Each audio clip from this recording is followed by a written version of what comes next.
summertime, also known as fever season.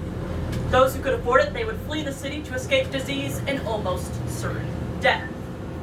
But for the ports, it meant quarantines. If officials so much as caught a whiff of disease, vessels could be stopped for weeks, sometimes even months, causing their cargo to rot and become useless. They'd lose out on their money. In the summer of 1820, there was a ship arriving from Africa, loaded with lumber meant for Louisiana, making a stopover to resupply. Unfortunately, however, this ship was also infested with the eggs of the Aedes aegypti, a mosquito well known for carrying yellow fever. Even before that ship made it to our shores, the disease had taken its toll. The first mate was the first to fall, his yellow jaundiced skin the first sign of the horrors to come. The captain had him ordered off the ship at the nearest port, but it was already far, far too late. The yellow jack spread quickly to the rest of the crew, and they would join their mate shortly thereafter, meeting their untimely demise. Now eventually, when that ship did make its way to Savanah, the entire crew was already dead. They had made it just close enough that the ship would use this strong current of the river to make its way up the river all on its own. And as it passed by the city of Savanah, those mosquitoes would make their way ashore and spread the disease that way. Now, even by today's standards, dying from the yellow fever was truly horrific. By the dozens, our residents fell to the sick beds with yellow jaundiced skin and painful muscle cramps that rendered them helpless.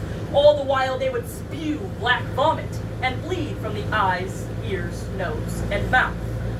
And then they would fall into a coma-like state, so close to death that oftentimes people were buried alive. Now that seems pretty bad, right? Yes. Oh Yeah. my God. Well, it actually gets worse.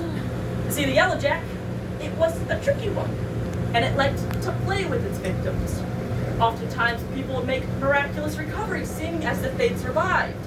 That would last a few days, sometimes even a week, and then the disease would return with a vengeance, and the patient would die screaming a painful, bloody death.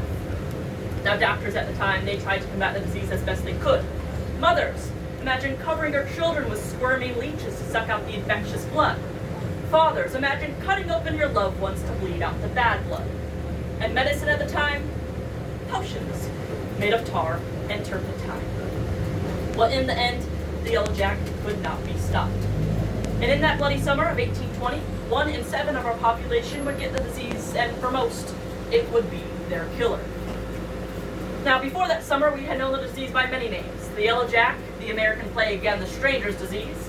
But at the end of the summer of 1820, the final death count from the yellow fever stood at 666, gaining the disease a new name, the devil's disease. Dun, dun, dun. I can't do an evil laugh, so that's what I do to replace my